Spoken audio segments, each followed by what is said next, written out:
GTA Online's golden era is widely considered to be 2016 to 2017, maybe more so 2016 if you want to single out a single year. With DLCs like Violence and Felony, Bikers, Import-Export and Doomsday Heist, it's undoubtedly that these 2 years of GTA Online content had really got something going for everyone.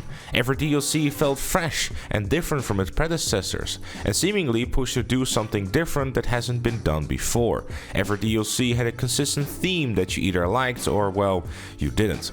This isn't to say that the DLCs prior and after these 2 years didn't have that, but there really was something special about the 2016 and 2017 DLC streak. And honestly, at the time, we really didn't know how good we had it, because after 2017, the amount of DLCs that we got seemingly went to the current model of 2 DLCs a year and have fun, I'll see you next year. So what made these 2 years so good? Let's discuss. If 2015 was anything, it was a year to set up for the next 2 years to come. With the Heist DLC releasing in March of 2015, Rockstar realized that players wanted something bigger and especially better. The Gtamen Part 1 and 2 DLCs were the last ones to ever hit PS3 and Xbox 360. So with the release of the Fremont update that was exclusive to PS4 and Xbox One, the floodgates were finally open for bigger and better content. And so it did. 2015 closed out strong with the releases of the Lowriders and Executive and Other Criminals DLCs, starting what would become quite a hot streak of DLC content in GTA Online. Lowriders added a much requested feature of, well, lowriders. I still remember sinking over $10 million into cars that never left my garage until I had to sell them again to be able to fund the next DLC. But I'll be damned if you tell me that my soccer mom van didn't look fantastic. Executive and Other Criminals added a heap of new vehicles and a giant super yacht that you would regret spending $9 million on so you could play piracy protection. Or you could just ignore that and become a VIP and start doing the new VIP missions and spawn your buzzard instantly. 2016 started by going back to the days of old by releasing 3 small DLCs in January, February and March, with the Drop Zone, Be My Valentine and Lowriders Custom Classic DLCs, making the wait for the June release of further adventures in Violence and Felony an easier wait. But when Finance and Felony dropped, it was where the party got truly started. Finance and Felony added the very first business to the game and completely changed the way that the game was played, mostly from a money-making perspective. Check out the video I did on that in the top right or in the pinned comments, I have covered that extensively already. Cunning Stunts, or that other name that people call this DLC, added stunt races, downforce cars and was the racing update that players have been asking for a while. And it was only a month after they dropped Violence and Felony. The Bikers DLC followed in October, meaning that another part of the community got what they've been asking for, and well, it also added another way of making money with the biker businesses, the game's first passive business. And yes, I've also done a video on that too, check out the top right again or the pinned comment. You think we were done? Nope. Definitely not, because here is the most old school update to ever hit GTA Online with Import-Export. No video on that yet, but soon TM. And the vehicles in Import and Export? Are you kidding me? A driving ramp? The Rocket Voltic?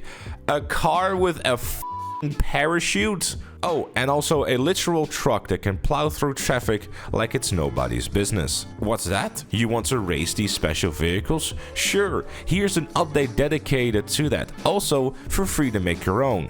Bam! Here's Cunning Stunts Special Vehicle Circuit.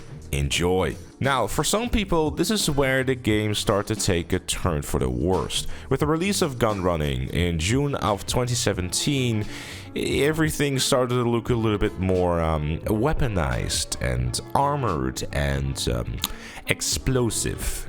But really, the way I see it is Rockstar just trying to add some variety to the game, and it was honestly fine at the time. They just simply decided to add a few more things that made it worse and never really bothered to balance any of it. I mean, does the Night Shark really have any business of having like 32 rockets until it gets destroyed realistically?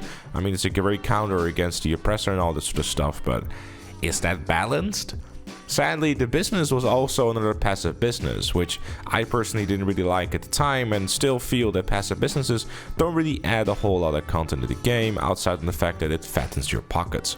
Basically, it was just a different versions of bikers, and while it's still regarded as the business that everyone should have in everyone's portfolio, I would have liked to see a bit more of a proactive role within the business itself. Luckily though, Smuggler's Run did that by releasing 2 months later in August, giving us yet another business, but this time, like I said, a bit more active. It was widely regarded as a bit of a time sink for very little return. I mean, the amount of money you can make with it realistically isn't all that much, at least before they permanently increased the payout. The vehicles that were added though were some great additions to the game and allowed for some great new variety to use in the air, after getting a bunch of anti-air measures in the previous DLC.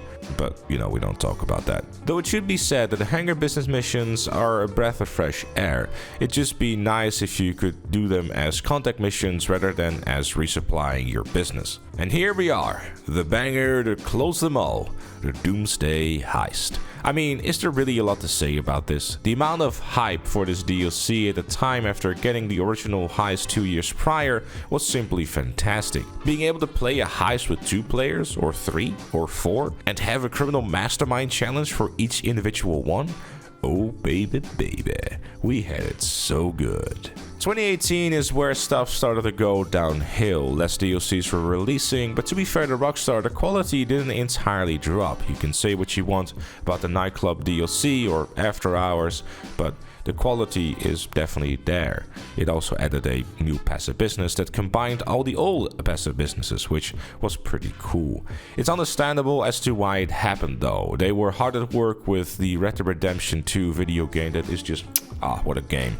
And of course, it critically acclaimed. I can't even say it with a straight face. I sure hope they learned and don't repeat the same mistakes they made with RDO and GTA 6 Online, because oh boy, I'm kinda nervous. I think the main reason why people regard 2016 as the golden year and 2016-2017 the golden era is because of the frequency released DLC and the variety and quality of them.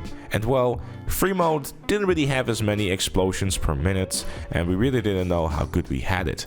What a time to play the game that was. But hey, I'm glad it didn't end it there, because many great DLCs were released after that, and I would argue some of them are definitely even better than that was released during those years. But those are my thoughts. Let me know yours in the comments below. What do you regard as the golden years or the golden year of GTA Online? If you enjoyed the video, make sure to leave a like, subscribe for more, and if you like what you see on the channel, become a member, like Chloe and GTA Plus. Thank you for watching, and I'll see you all later. Golden years, go, what.